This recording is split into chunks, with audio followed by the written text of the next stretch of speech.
بسم الله الرحمن الرحيم وإبراهيم إذ قال لقومه اعبدوا الله واتقوه ذلكم خير لكم إن كنتم تعلمون إنما تعبدون من دون الله أوثانا وتخلقون إفكا إن الذين تعبدون من دون الله لا يملكون لكم رزقا فابتغوا عند الله الرزق واعبدوه واشكروا له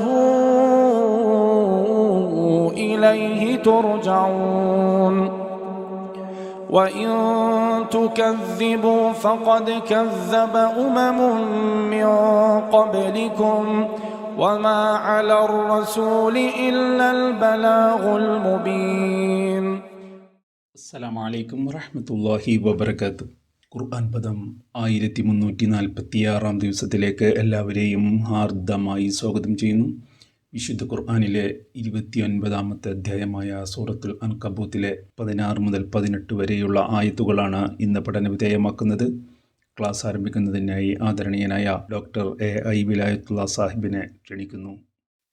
അസ്സലാമു അലൈക്കും വറഹ്മത്തുള്ളാഹി വബറകാതുഹു.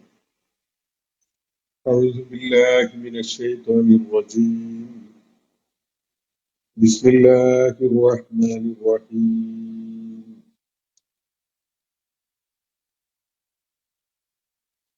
وإبراهيم إذ قال لقومه اعبدوا الله واتقوه ذلكم خير لكم إن كنتم تعلمون إنما تعبدون من دون الله أوثانا وتخلقون إفكا إن الذين تعبدون من دون الله لا يملكون لكم رزقا فابتغوا عند الله الرزق واعبدوه واشكروا له إليه ترجعون وإن تكذبوا فقد كذب من قبلكم وما على الرسول إلا البلاغ المبين.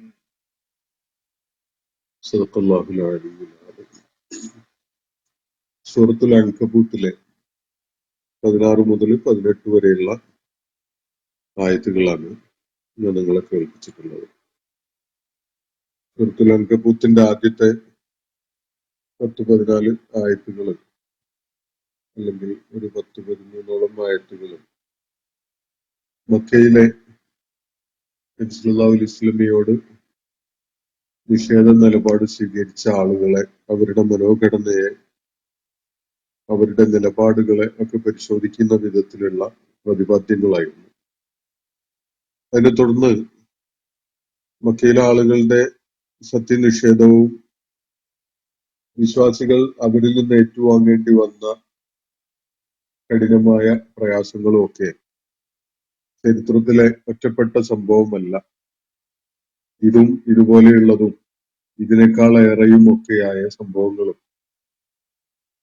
ധാരാളം പിന്നിട്ട കാലത്ത് ഉണ്ടായിട്ടുണ്ട് എന്ന കാര്യം ബോധ്യപ്പെടുത്തുന്ന വിധത്തില് മക്കയിലെ സാഹചര്യങ്ങളോട് ചേർത്ത് വെച്ചുകൊണ്ട് അള്ളാഹു ചരിത്രത്തിലെ വളരെ ശ്രദ്ധേയമായ ഒരു സംഭവം നൂഹ് അലൈഹി ഇസ്ലാമുമായി ബന്ധപ്പെട്ടത് വളരെ സംക്ഷിപ്തമായിട്ട് വിവരിക്കുകയായിരുന്നു ഇന്നലെ നമ്മൾ പഠന വിധേയമാക്കിയ 2 ആയത്തുകളിലായി. 2 ആയത്തുകളിലായിട്ടാണ് വളരെ സംഭവബഹുലമായ ആ ചരിത്ര ഭാഗം അള്ളാഹു വളരെ ആറ്റിക്കുറുക്കി സംക്ഷിപ്തമായി പറഞ്ഞു വെച്ചിട്ടുള്ളത്. ഈ സന്ദർഭത്തിന് അത് ധാരാളം മതിയായതാണ്. വിശദാംശങ്ങളിലേക്കൊന്നും പോകേണ്ട കാര്യമൊന്നുമില്ല. ചരിത്രത്തിലെ ഇങ്ങനെ ഒരു ഖണ്ഡം, ഇങ്ങനെ ഒരു എപ്പിസോഡ് നിങ്ങൾ ഓർക്കുന്നത് നല്ലതാണ്. അത് 2 പക്ഷത്തുള്ള ആളുകൾക്കും പ്രയോജനം ചെയ്യും എന്ന വിധത്തിലാണ് അള്ളാഹു ഇവിടെ പരാമർശിക്കുന്നത് എന്ന് കാണാൻ സാധിക്കും. അതിനെ തുടർന്ന് അള്ളാഹു നൂഹ് അലൈഹിസ്സലാമിന്റെ കാലശേഷം മനുഷ്യ സമൂഹത്തെ ഒന്നാകെയായി അഭിസംബോധന ചെയ്തുകൊണ്ട് കടന്നു വന്ന ഏറ്റവും ശ്രദ്ധേയനായ പ്രവാചകൻ എന്ന നിലക്ക് അറിയപ്പെടുന്ന ഇബ്രാഹിം അലൈഹിസ്സലാമിന്റെ ദൗത്യ നിർവഹണ സംഭവങ്ങളിലേക്ക് ശ്രദ്ധ കൊണ്ടുപോവുകയാണ് ഇന്ന് ഞാൻ നിങ്ങളെ കേൾപ്പിച്ചിട്ടുള്ള ആയത്തുകളിലായി.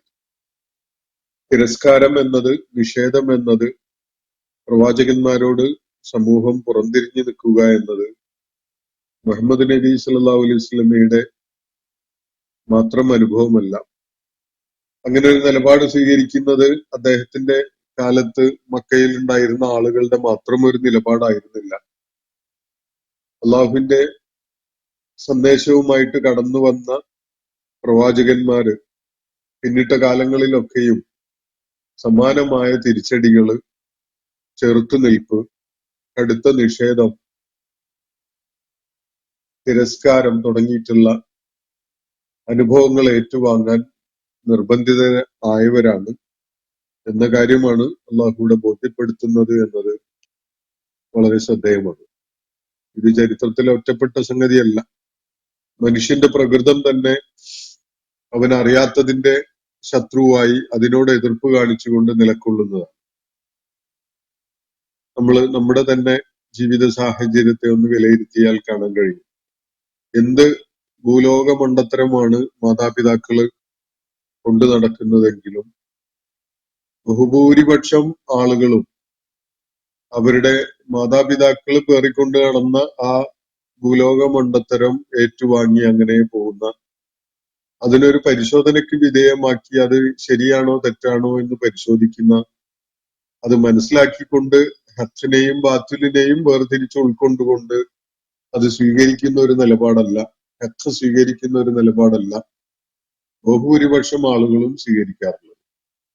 ന്യായങ്ങളും അതിന്റെ മേലുള്ള ന്യായങ്ങളും വ്യാഖ്യാനങ്ങളും ഒക്കെ ആയിട്ട് താൻ പൈതൃകമായി ഏറ്റുവാങ്ങിയിട്ടുള്ള അബദ്ധജടിലമായ വിശ്വാസം എന്തു തന്നെയാണെങ്കിലും അത് പേറിക്കൊണ്ട് മുന്നോട്ട് പോവുക എന്നൊരു ശൈലിയാണ്, എന്നൊരു രീതിയാണ് മനുഷ്യരിലേറെ പേരും പിന്തുടരുന്നത് എന്നതാണ് വസ്തുത. മക്കയിലെ ആളുകളും ഇതിൽ നിന്ന് വ്യത്യസ്തമല്ല. അവര് ശീലിച്ചു വന്ന പല ചരിത്രഘട്ടങ്ങളിലായി അവരിലേക്ക് കടന്ന് കൂടിയിട്ടുണ്ടായിരുന്ന വിശ്വാസപരമായ പല ജീർണതകളും അവര് വളരെ വിശുദ്ധമായ എന്തോ കാര്യമാണ് എന്നുള്ള നിലക്ക് തലയിലേറ്റി നടക്കുന്ന ഒരു കാഴ്ചയാണ് ആ ഘട്ടത്തിൽ നബി സല്ലല്ലാഹു അലൈഹി വസല്ലമക്കും അദ്ദേഹത്തെ പിന്തുടർന്ന ആളുകൾക്കുമൊക്കെ കാണാൻ കഴിഞ്ഞത്. ഒറ്റപ്പെട്ട ആളുകൾ മാത്രമാണ് സത്യം തേടി ജീവിത പ്രയാണം തുടങ്ങുന്നതും സത്യം കണ്ടെത്താൻ വേണ്ടിയുള്ള വളരെ ആത്മാർത്ഥമായ പ്രയത്നങ്ങൾ നടത്തുന്നതും അങ്ങനെ നബി സല്ലല്ലാഹു അലൈഹി വസല്ലമയുമായിട്ട് സന്ധിക്കുന്നതും ഒക്കെ ഒറ്റപ്പെട്ട സംഭവങ്ങളാണ് അങ്ങനെയുള്ളത്. ബഹുഭൂരിപക്ഷം ആളുകളും ഏതു വഴിക്കാണോ തന്റെ മുൻ തലമുറ നീങ്ങിയിട്ടുണ്ടായിരുന്നത് അത് കണ്ണു ചിമ്മി അതേപടി ഏറ്റുവാങ്ങി പിന്തുടർന്നു പോകുന്ന ഒരു കാഴ്ചയാണ് കാണാൻ സാധിക്കുന്നത്. മനുഷ്യൻ അള്ളാഹു നൽകിയിട്ടുള്ള വിശേഷ ബുദ്ധി, അവന്റെ യുക്തിബോധം, കാര്യങ്ങളെ വിവേചിച്ചറിയാനുള്ള ദൈവികമായി നൽകപ്പെട്ടിട്ടുള്ള കഴിവ്, ഇതൊന്നും പ്രയോജനപ്പെടുത്തുന്ന ഒരു ഡിസ്പോസിഷൻ അല്ല ഭൂരിഭാഗം ആളുകളും കാണിച്ചുകൊണ്ടിരിക്കുന്നത് എന്നതാണ് വസ്തുത. ഈ ഒരു പശ്ചാത്തലത്തിലാണ് നൂഹ് അലൈഹിസ്സലാമിന്റെ ആ ദൗത്യ നിർവഹണ ചരിത്രം ഇവിടെ അവരെ ഓർമ്മിപ്പിക്കപ്പെട്ടിട്ടുള്ളത്. അതിനെ തുടർന്ന് സമാനമായ തലത്തില് വളരെ ശക്തമായ യുക്തിഭദ്രമായ ഒരു തലത്തിൽ നിന്നുകൊണ്ട് മനുഷ്യ സമൂഹത്തോട് സംവദിച്ച പ്രവാചകൻ ഇബ്രാഹിം അലൈഹിസ്സലാമിന്റെ ദൗത്യ നിർവഹണത്തിലേക്കാണ് ഞാൻ നിങ്ങളെ കേൾപ്പിച്ച ആയത്തുകളിലായി അള്ളാഹു നിങ്ങളുടെ ശ്രദ്ധയെ കൊണ്ടുപോകുന്നത്. ആ ആയത്തുകളെ നമുക്ക് ഒന്ന് വിലയിരുത്താം. ഇബ്രാഹിമ ഇത് ഖാല ലിഖൗമിഹി, ഇബ്രാഹിമ വ്യാകരണപരമായിട്ട് നേരത്തെ നൂഹിനെ പരാമർശിച്ച പോലെ വലഖദ് അർസൽനാ നൂഹൻ എന്ന് പറഞ്ഞല്ലോ, അതിനോട് ചേർത്ത് വായിക്കേണ്ട വിധത്തിലാണ് ഈ ഇബ്രാഹിമ എന്ന പ്രയോഗം. വലഖദ് അർസൽനാ നൂഹൻ എന്ന് പറഞ്ഞതുപോലെ വലഖദ് അർസൽനാ ഇബ്രാഹിമ എന്ന് ചേർത്ത് വായിക്കാൻ വ്യാകരണപരമായിട്ട് നമുക്ക് സാധ്യത നൽകുന്ന ഒരു ശൈലിയാണ് ഇവിടെ ഉള്ളത്. ഇബ്രാഹിമ, ഇബ്രാഹിമിനെയും നാം നിയോഗിക്കുകയുണ്ടായി, ചുമതലപ്പെടുത്തുകയുണ്ടായി. നൂഹിനെ ചുമതലപ്പെടുത്തിയതുപോലെ ഇബ്രാഹിമിനെയും ഒരു ദൗത്യം നൽകിക്കൊണ്ട് നാം ചുമതല ഏൽപ്പിക്കുകയുണ്ടായി എന്നാണ് ഇബ്രാഹിമ എന്ന പ്രയോഗം വ്യക്തമാക്കുന്നത്. ഇത് ഖാല ലി ഖൗമിഹി, അദ്ദേഹം തന്റെ ജനതയോട് സംസാരിച്ച സന്ദർഭം ശ്രദ്ധേയമാണ്. അത് നമ്മുടെ ശ്രദ്ധ പതിയേണ്ട വിധത്തിൽ പ്രാധാന്യമുള്ളതാണ്. ഇത് ഖാല ലി ഖൗമിഹി, തന്റെ ജനതയോട് ആശയ സംവാദം നടത്തുകയാണ് ഇബ്രാഹിം അലൈഹിസ്സലാം. ആ സന്ദർഭവും ആശയ സംവാദത്തിനായിട്ട് ഇബ്രാഹിം അലൈഹിസ്സലാം മുന്നോട്ട് വയ്ക്കുന്ന വാദഗതികളും ഒക്കെ തന്നെ വളരെ ശ്രദ്ധ പതിയേണ്ടതും കരുതലോടുകൂടി മനസ്സിലാക്കേണ്ടതുമായ കാര്യമാണ് എന്നാണ് അള്ളാഹു ഇവിടെ ചൂണ്ടിക്കാണിക്കുന്നത്. അദ്ദേഹം പറഞ്ഞത് ഇങ്ങനെയാണ്: ഉഅ്ബുദുല്ലാഹ വത്തഖൂഹു, നിങ്ങൾ അള്ളാഹുവിനെ ഇബാദത്ത് ചെയ്യുന്നവരാവുക, അവനെ ഭയപ്പെടുകയും ചെയ്യുക, അവനെ സൂക്ഷിക്കുക. രണ്ട് കാര്യങ്ങൾ. ഉഅ്ബുദുല്ലാഹ്, നിങ്ങൾ അള്ളാഹുവിന് ഇബാദത്ത് ചെയ്യുന്നവരാവുക, അള്ളാഹുവിന് അടിമപ്പെടുക, അള്ളാഹുവിന് ആരാധനകൾ അർപ്പിക്കുന്നവരാവുക, അവനെ അനുസരിക്കുന്നവരാവുക. നിങ്ങളുടെ ഓവർലോഡായിട്ട് അള്ളാഹു മാത്രമേ ഉള്ളൂ. അവനെയാണ്, അവന്റെ മുന്നിലാണ് നിങ്ങൾ ഇബാദുകളാവേണ്ടത്. നൽകപ്പെടുന്ന നിർദ്ദേശം അങ്ങനെയാണ്. നിങ്ങൾ അള്ളാഹുവിന്റെ അടിമകളാവുക, വേറെ ആരുടെയും അടിമത്വം സ്വീകരിക്കരുത്. നിങ്ങൾ അള്ളാഹുവിനെയാണ് ആരാധിക്കേണ്ടത്, വേറെ ആരെയും ആരാധിച്ചുകൂടാ. നിങ്ങൾ ആത്യന്തികമായിട്ട് അള്ളാഹുവിനെയാണ് അനുസരിക്കേണ്ടത്. അള്ളാഹുവാണ് നിങ്ങളുടെ സ്രഷ്ടാവ്, അവനെ അനുസരിക്കാനാണ് നിങ്ങൾക്ക് ബാധ്യതയുള്ളത്. മറ്റ് പലരെയും, അവനെ തള്ളിക്കളഞ്ഞുകൊണ്ട് വേറെ പലരെയും അനുസരിക്കുന്നവരായിട്ട് നിങ്ങൾ മാറരുത്. ഇതാണ് ഇബ്രാഹിം അലൈഹിസ്സലാം മുന്നോട്ട് വെച്ച നിർദ്ദേശം. ഉഅ്ബുദുല്ലാഹ, നിങ്ങൾ അള്ളാഹുവിനെ ഇബാദത്ത് ചെയ്യുക. അതിലിതെല്ലാം അടങ്ങിയിട്ടുണ്ട്. അതിന്റെ വ്യാഖ്യാന വൈകൃതങ്ങളിലേക്കൊന്നും നമ്മൾ പോകേണ്ട കാര്യമൊന്നുമില്ല. ഉഅ്ബുദുല്ലാഹ, നിങ്ങൾ അള്ളാഹുവിനെ ഇബാദത്ത് ചെയ്യുന്നവരാവുക. അതിൽ ആരാധനയും വിധേയത്വം നൽകലും അനുസരണവും ഒക്കെ അടങ്ങിയിട്ടുണ്ട്. അപ്പൊ അള്ളാഹുവിനെ നിങ്ങളുടെ റബ്ബായി കാണുന്ന ഒരു നിലപാട് നിങ്ങൾ സ്വീകരിക്കണം. നിങ്ങൾ അവന്റെ ഇബാദുകളാവണം. വത്തഖൂ, നിങ്ങൾ അവനെ ഭയപ്പെടുന്നവരാകണം. സൂക്ഷ്മത കാണിക്കേണ്ടത് അള്ളാഹുവുമായി ബന്ധപ്പെട്ട കാര്യത്തിലാണ്. തഖ്വ നിങ്ങൾ അള്ളാഹുവിനോടാണ് കാണിക്കേണ്ടത്. അള്ളാഹുവാണ് നിങ്ങൾ ആത്യന്തികമായിട്ട് ആൻസറബിൾ ആയിരിക്കുന്നത് അള്ളാഹുവിനോടാണ്. അതുകൊണ്ട് അള്ളാഹുവിനോടാണ് നിങ്ങൾ തഖ്വ കാണിക്കേണ്ടത്. സൂക്ഷ്മതയും ശ്രദ്ധയും ജാഗ്രതയും ഒക്കെ ഏറ്റവും ഏറെ നിങ്ങൾ കാണിക്കേണ്ടത് നിങ്ങളുടെ റബ്ബായ സ്രഷ്ടാവായ അള്ളാഹുവിനോടാണ്. ദാലിക്കും ഖൈറുൻ ലക്കും, അതാണ് നിങ്ങൾക്ക് ഏറ്റവും ഉത്തമമായിട്ടുള്ളത്. ഇൻ കുന്തും തഅലമൂൻ, നിങ്ങൾക്ക് കാര്യങ്ങൾ അറിയാൻ സാധിക്കുന്നുവെങ്കിൽ. നിങ്ങൾ ഇൽമിനെ പിന്തുടരുന്ന ആളുകളാണെങ്കിൽ, അറിവിനെയും യുക്തിബോധത്തെയും ഒക്കെ പിന്തുടരുന്ന ആളുകളാണ് നിങ്ങളെങ്കിൽ, നിങ്ങൾക്ക് ഏറ്റവും ഉത്തമമായത് നിങ്ങൾ അള്ളാഹുവിനെ ഇബാദത്ത് ചെയ്യുന്നതും അവനോട് തഖ്വ കാണിക്കുന്നതുമാണ്. ബാക്കിയൊക്കെ അബദ്ധങ്ങളാണ്. ബാക്കി രീതികളൊക്കെ നിങ്ങൾ സ്വീകരിക്കുന്ന വേറെ ആരോട് കാണിക്കുന്ന വിധേയത്വവും അനുസരണവും ഒക്കെ തന്നെ മണ്ടത്തരമാണ്.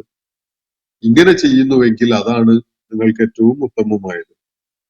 ദാലിക്കും ഖൈറുൻ ലക്കും, നിങ്ങളുടെ ഭാഗത്തുനിന്ന് ഇബാദത്തിന്റെയും തഖ്വയുടെയുമായ ഈ ഒരു സമീപനം അള്ളാഹുവിനോട് നിങ്ങൾ സ്വീകരിക്കുന്നുവെങ്കിൽ അതാണ് നിങ്ങൾക്ക് ഏറ്റവും ഉത്തമമായത്. ഇൻ കുന്തും തഅലമൂൻ, നിങ്ങൾ ഇൽമുള്ളവരാണെങ്കിൽ, അറിവുള്ളവരാണെങ്കിൽ, നിങ്ങളുടെ നിലപാടുകൾ അറിവിനെ അടിസ്ഥാനപ്പെടുത്തിക്കൊണ്ടുള്ളതാണെങ്കിൽ നിങ്ങൾക്ക് ഏറ്റവും കരണീയമായത് അള്ളാഹുവിനോട് ഇബാദത്തിന്റെയും തഖ്വയുടെയും സമീപനം കാണിക്കുക എന്നതാണ്. നിങ്ങൾ അള്ളാഹുവിനെയാണ് ഇബാദത്ത് ചെയ്യേണ്ടത്, അവനോടാണ് തഖ്വ കാണിക്കേണ്ടത്.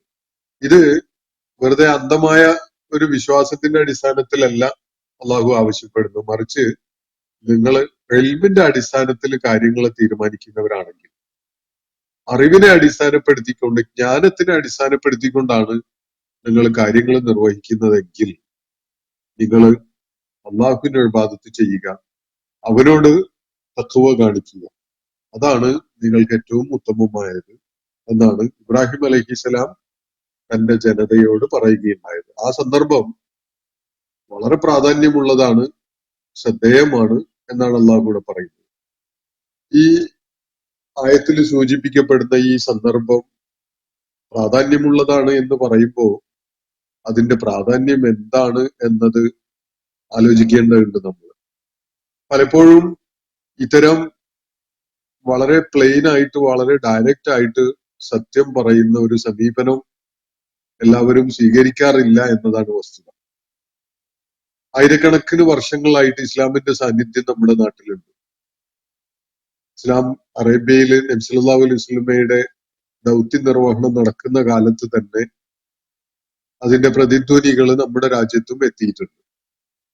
പക്ഷെ ഇപ്പോഴും ഈ ഒരു സംവാദത്തിന്റെ ഒരു തലത്തിലേക്ക് കാര്യങ്ങൾ പോകുന്നില്ല എന്നതാണ് വസ്തുത. സ്വത്ത് തർക്കവും അതിർത്തി തർക്കവും അല്ലെങ്കിൽ ആചാരങ്ങൾ തമ്മിലുള്ള സംഘട്ടനവും ഒക്കെ അല്ലാതെ ഇസ്ലാം മുന്നോട്ട് വെക്കുന്ന അടിസ്ഥാന വിശ്വാസം, അടിസ്ഥാന ആദർശം, അത് പ്രപഞ്ചനാഥനായ അള്ളാഹുവിന് മാത്രമേ വിധേയത്വം നൽകാൻ പാടുള്ളൂ. ബാക്കി ആർക്ക് വിധേയത്വം നൽകുന്നുവെങ്കിലും, ആരെ ആരാധിക്കുന്നുവെങ്കിലും, ബാക്കി ആരെയാണ് ഉപാധികളില്ലാതെ അനുസരിക്കുന്നതെങ്കിലും അത് വലിയ അബദ്ധമാണ് എന്ന വിധത്തില് ഇവിടുത്തെ സമൂഹത്തെ അഭിസംബോധന ചെയ്തുകൊണ്ട് സംസാരിക്കുന്ന ഒരു ശൈലി എന്തുകൊണ്ടോ ഇവിടെ നിലവിൽ വരുന്നില്ല. അതിനു പകരം അതിൽ നിന്ന് പരമാവധി അകന്നകന്ന് പോകുന്ന ഒരു കാഴ്ചയാണ് നമുക്ക് കാണാൻ കഴിയും.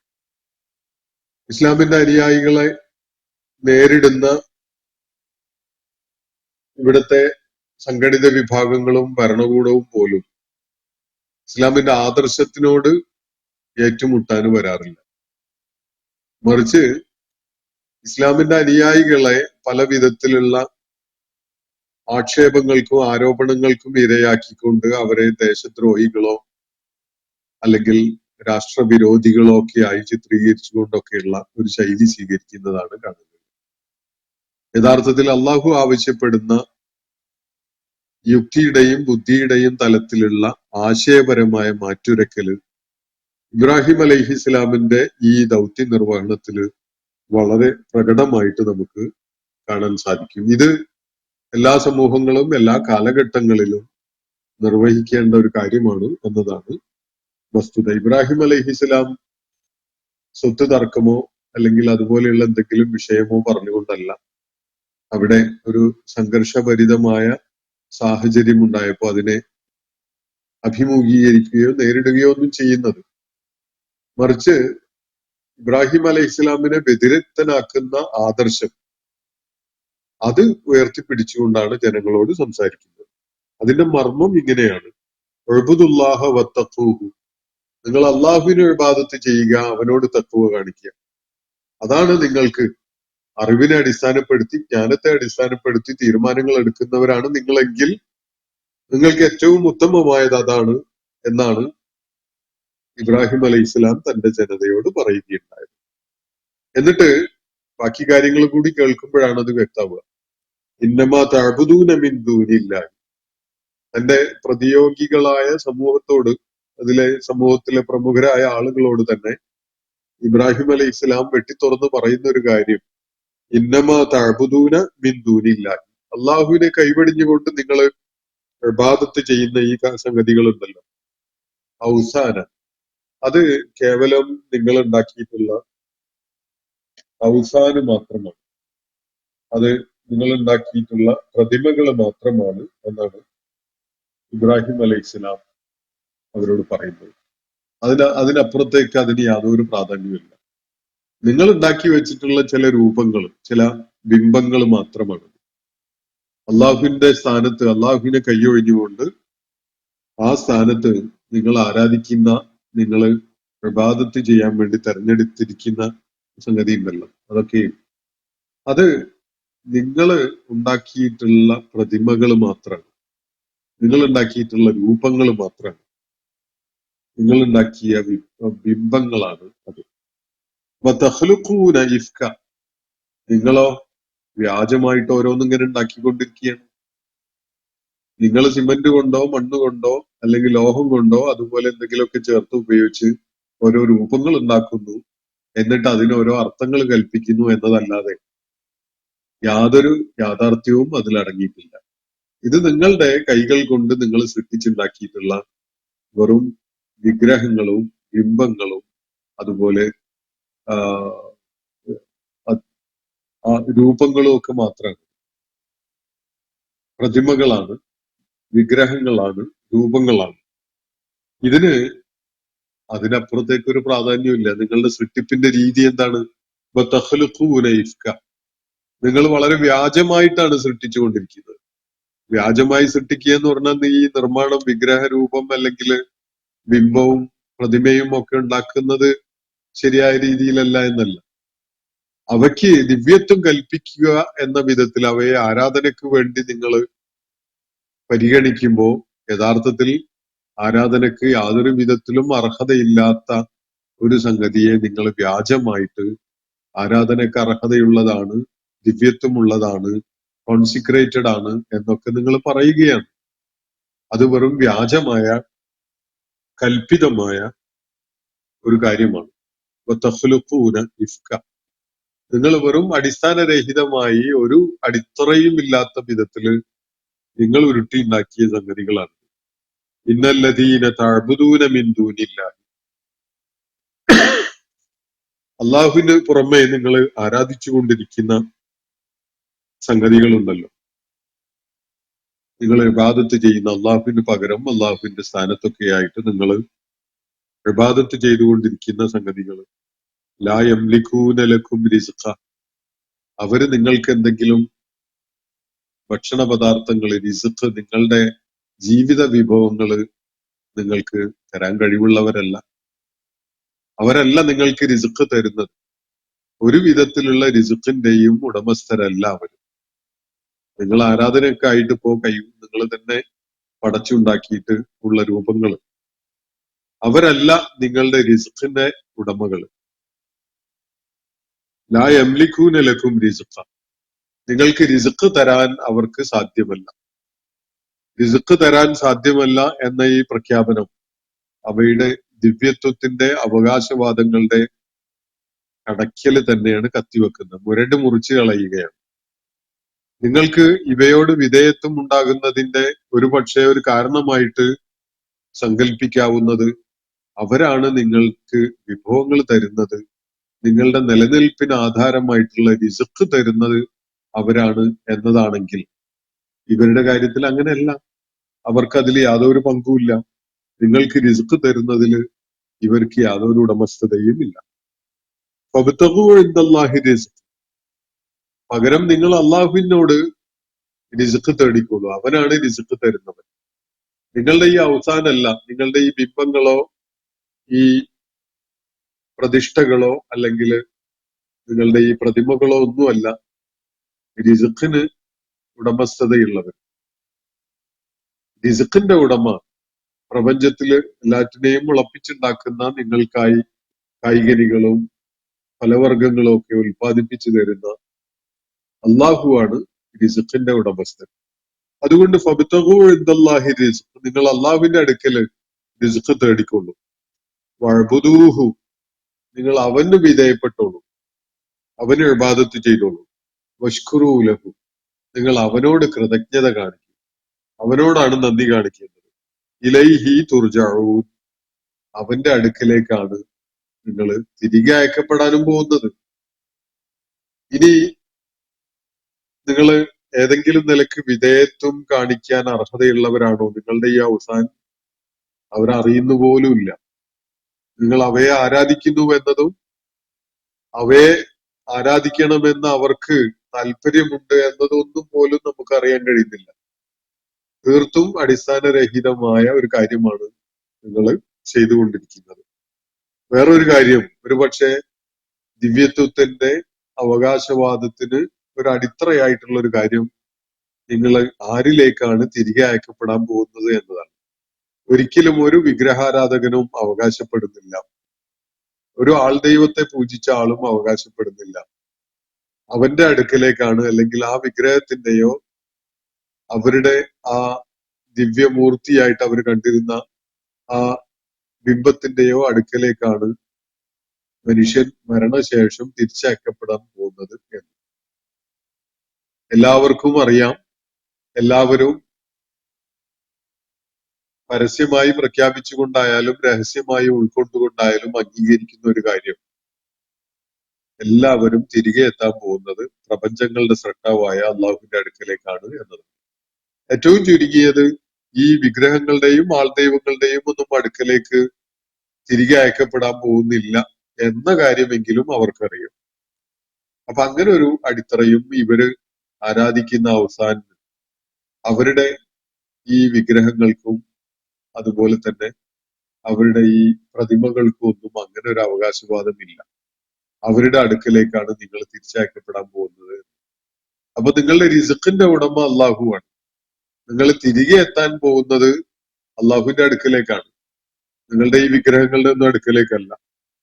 ഇനി ഒരു കാര്യം, മുഹമ്മദ് നബി സല്ലല്ലാഹു അലൈഹി വസല്ലം അഭിസംബോധന ചെയ്യുന്ന ആ സംഭവത്തെ കേൾപ്പിക്കേണ്ട വിധത്തിൽ ഇബ്രാഹിം അലൈഹിസ്സലാം പറയുന്ന ഒരു കാര്യം, തന്റെ ജനതയോട് പറഞ്ഞ ഒരു കാര്യം അള്ളാഹുവിടെ ഉദ്ധരിക്കുകയാണ്. വൈൻ തുകദ്ദിബു, ഇനി നിങ്ങള് ഞാൻ മുന്നോട്ട് വെക്കുന്ന ഈ ആദർശത്തെ കളവാക്കുന്നുവെങ്കിൽ, ഏകനായ റബ്ബിന് ഇബാദത്ത് ചെയ്യുക, അവനോട് തഖ്വ കാണിക്കുക എന്ന് പറഞ്ഞ കാര്യത്തെ നിങ്ങൾ തള്ളിക്കളയുന്നുവെങ്കിൽ, ഫഖദ് കദ്ദബ ഉമമും മിൻ ഖബ്ലിക്കും, നിങ്ങൾക്ക് മുമ്പും ഒരുപാട് സമൂഹങ്ങൾ കളവാക്കിയിട്ടുണ്ട്. അതൊരു പുതിയ സംഭവമല്ല.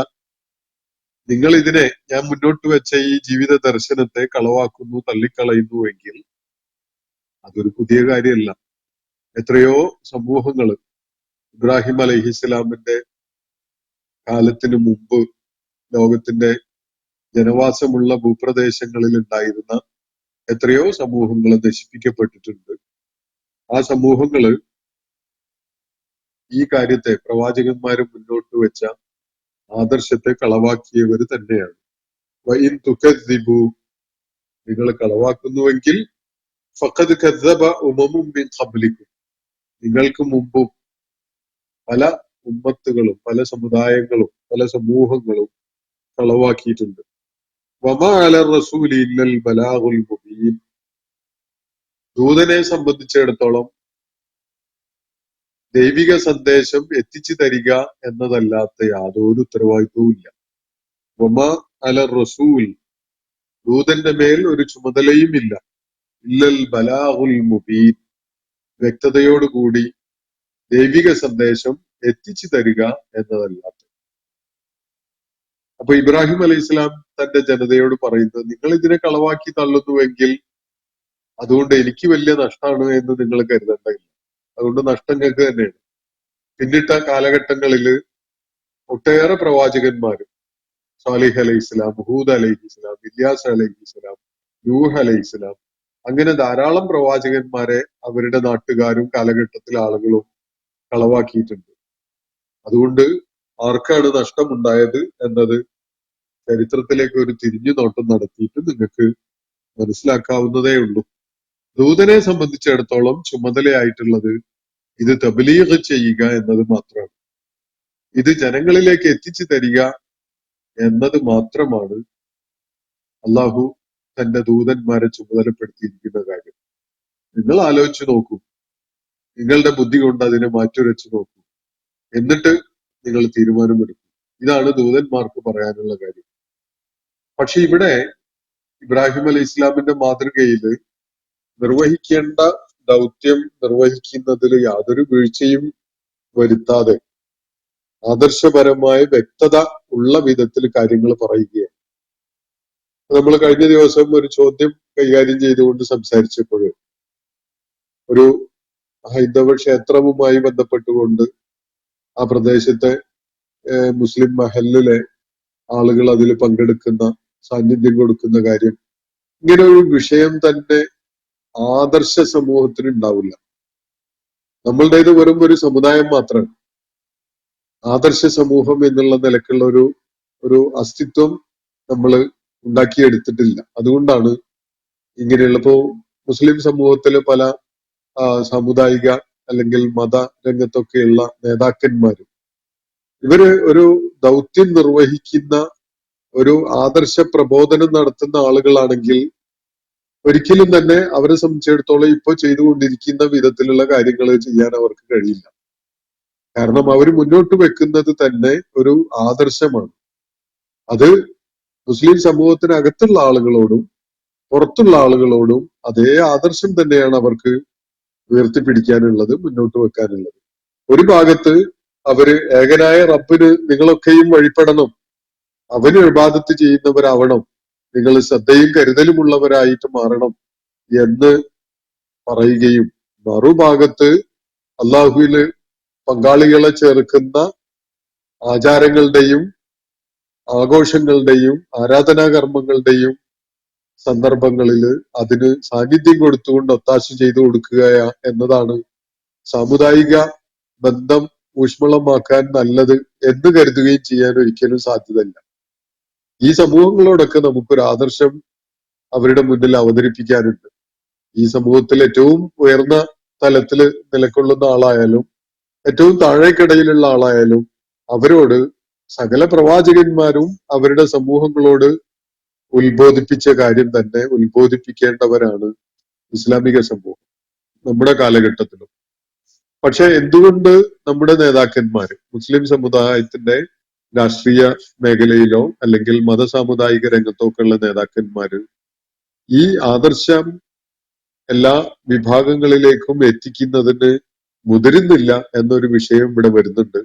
അതോടൊപ്പം ഇവിടെ രൂപപ്പെട്ടുകൊണ്ടിരിക്കുന്ന സാമുദായിക ബന്ധങ്ങളിലെ ചില പ്രശ്നങ്ങൾ, അതിനുള്ള പരിഹാരം ഇതര സമൂഹങ്ങളുടെ ആചാരങ്ങളുടെയും അതുപോലെ ശിർക്കധിഷ്ഠിതമായ വിശ്വാസ അനുഷ്ഠാനങ്ങളുടെയും ഒക്കെ സന്ദർഭങ്ങളിൽ അതിൽ പങ്കാളിയായിക്കൊണ്ടോ അതിന് സാന്നിധ്യം കൊടുത്തുകൊണ്ടോ അവിടെ പോയി അതിന് ഒത്താശ ചെയ്യുക എന്നതുമാണ് എന്ന് തെറ്റിദ്ധരിച്ചിരിക്കുകയാണ് അവർ. യഥാർത്ഥത്തിൽ അങ്ങനെ ഒരു വിഷയം വരുന്നത് ആദർശപരമായ ദൗത്യം നിർവഹിക്കാൻ സന്നദ്ധരല്ലാത്ത ഒരു സമൂഹമായിട്ട് അവർ മാറിയത് കൊണ്ട് മാത്രമാണ്. ഇപ്പോ അവര് വെറും ഒരു ഉമ്മത്താണ്, ഒരു സമൂഹം മാത്രമാണ്. അവർക്ക് ആദർശം മുന്നോട്ട് വെക്കുന്ന, സമൂഹത്തിന്റെ മുന്നിൽ ഒരു ആദർശം ഉയർത്തിപ്പിടിക്കുന്ന ഒരു നിലപാടൊന്നുമില്ല. അവര് അവരുടെ അവകാശങ്ങള്, നഷ്ടപ്പെട്ടു പോകുന്ന സ്വത്ത്, അതുപോലെ വേറെ എന്തെങ്കിലുമൊക്കെ സാംസ്കാരികമായ സംഗതികള്, ഇങ്ങനെയൊക്കെ ഉള്ളതിൽ മാത്രമാണ് അവര് കുടുങ്ങിക്കിടക്കുന്നത്. അതുകൊണ്ടാണ് ഇത്തരം അബദ്ധങ്ങളിലേക്ക് അവർ പോകുന്നത് എന്ന് കാണാൻ കഴിയും. ആദർശം ഉയർത്തിപ്പിടിക്കുന്ന ഒരു സമൂഹമായിട്ട് അവർ രംഗത്ത് വരുമ്പോ ശരി ഏത് തെറ്റേത് എന്നതിനെ കുറിച്ചുള്ള കൃത്യമായ ഒരു ബോധ്യം അവര് കൈവരിക്കും എന്നതാണ് വസ്തുത. ഇന്നത്തെ സെഷൻ ഞാനിവിടെ അവസാനിപ്പിക്കുകയാണ്. ഇബ്രാഹിം അലൈഹി ഇസ്ലാമുമായി ബന്ധപ്പെട്ടുകൊണ്ടുള്ള തന്റെ സമൂഹത്തോട് യുക്തിഭദ്രമായ വിധത്തിൽ സംവദിച്ച ആശയങ്ങളെ, അദ്ദേഹം മുന്നോട്ട് വെച്ച വാദഗതികളെയാണ് നമ്മൾ ഇന്ന് ഈ ആയത്തുകളിൽ കാണുകയുണ്ടായത്. അള്ളാഹു നമ്മെ എല്ലാവരെയും അനുഗ്രഹിക്കുമാറാവട്ടെ. സത്യമാർഗത്തിൽ നിലകൊള്ളുവാനും ആദർശം ഉയർത്തിപ്പിടിക്കുവാനും ഒക്കെയുള്ള തന്റെ ഇടവും കഴിവും അവസരം പ്രയോജനപ്പെടുത്താനുള്ള സന്നദ്ധതയും ഒക്കെ ഉള്ള ആളുകളായി അല്ലാഹു നമ്മെ പരിവർത്തിപ്പിക്കുമാറാവട്ടെ. വാഖിർ ദഅവാന അൽഹംദുലില്ലാഹി റബ്ബിൽ ആലമീൻ. അസ്സലാമു അലൈക്കും വറഹ്മത്തുള്ളാഹി വബറകാതുഹു. ഇന്നത്തെ ഖുർആൻ പദം ഇവിടെ സമാപിക്കുന്നു. ഖുർആൻ പഠനത്തിൽ പങ്കെടുത്ത എല്ലാവർക്കും അല്ലാഹു അർഹമായ പ്രതിഫലം നൽകി അനുഗ്രഹിക്കട്ടെ. വആഖിർ ദഅവാന അൽഹംദുലില്ലാഹി റബ്ബിൽ ആലമീൻ. അസ്സലാമു അലൈക്കും വറഹ്മത്തുള്ളാഹി വബറകാതുഹു.